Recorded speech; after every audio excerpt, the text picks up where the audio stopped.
ஓங்கி உலகளந்த உத்தமன் பேர்பாடி நாகணம் பாவைக்கு சாற்றி நீராடினார்.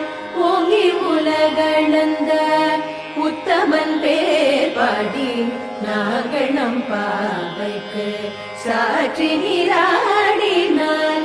தீங்கின்றி நாடெல்லாம் திங்கள் மாறி பெய்து, தீங்கின்றி நாடெல்லாம் திங்கள் மாறி பெய்து, ஓங்கு பெரும் சென்னல் ஊடுகயலுகள, ஓங்கு பெரும் சென்னல் ஊடுகயலுகள, பூங்குவளை போதில் பொறிவண்டு கண்படுப்ப, தேங்காதே புக்கிருந்து சீத்த முலை பற்றி, பூங்குவளை போதில் பொறிவண்டு